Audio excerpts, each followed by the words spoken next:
Whenever we're talking about any kind of challenges that we're having with our children, whether they're autistic or not, we're always talking about two topics. We're talking about you and your response and them and theirs. So what we like to do at the Parental Stress Centre is think about how you're thinking, feeling and behaving to certain experiences in your life, certain events with your life, whether it's your children, outside of your children. And we do that before we jump into the world of your child and understand what they might be thinking and feeling.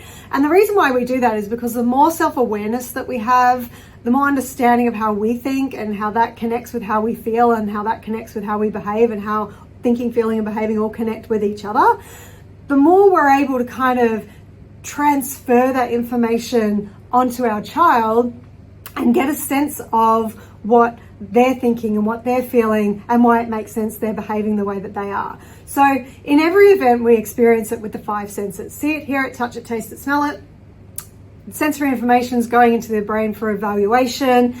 Part of that evaluation process is identifying whether what I'm experiencing is pleasurable or painful. And based on that evaluation, it's going to issue 2 responses. The first one is how I'm going to behave in order to reinstate pleasure and avoid further pain, and how I feel about that situation. So every time we have a thought, we release chemicals into the body that we kind of feel and we recognize as emotions. So our physical feelings are our emotions. We've just learned to label them. So that's where that kind of evaluation, the thinking, triggers our feelings, triggers our behaviors, and they all trigger each other. So what we tend to do, let's look at it from an evaluation perspective. As we're experiencing our life with those 5 senses and we're checking in with our evaluation process, what tends to happen is we tend to the brain looks for reference points of what we've experienced before, what beliefs we've drawn from those experiences. And primarily from the age of around 0 to 7, we've kind of formed our perception of life, our perception of who we're supposed to be or who we think we're supposed to be, how to see ourselves in terms of our self-worth, what to attach our self-worth to, what makes us pursue pleasure and avoid pain. We've got a lot of life experience by the time we're parents to kind of get a sense of what we believe and who we believe we are. So our parents, family, environment, media, culture, religion, education, all of our experiences tend to create this kind of picture of how we expect things to be in life. And so if we kind of put our own hats on and we kind of think about what some of those expectations are or some of those beliefs that you have about life in relation to parenting, you'll find that you have a whole stack of kind of parental expectations that either you created before you had kids and had any clue what parenting was going to be like, or somewhere along the line on the way to parenting, or now that you are a parent, you've created these expectations that you think, I must reach these expectations, or I think I should be experiencing life this way in order for me to feel like I'm worthy enough or good enough or life is good enough or I'm doing a good enough job as a parent. Now some of these expectations can be minor and some of them can be major life expectations. So little things like, I can have an expectation that my kids are going to listen the first time that I say things. So we often talk about stress being a conflict between belief, what I'm thinking, and reality, but kids listening the first time, no conflict with reality there, right? Because the reality is kids don't always listen the first time and there's always reasons behind that, but we need to kind of understand what our reaction is. Other expectations is that sometimes we can have a picture of what happy or normal kids might look like to you in a family. It can drill down to housework expectations, any kind of right life or right pathway we think our children are supposed to be on.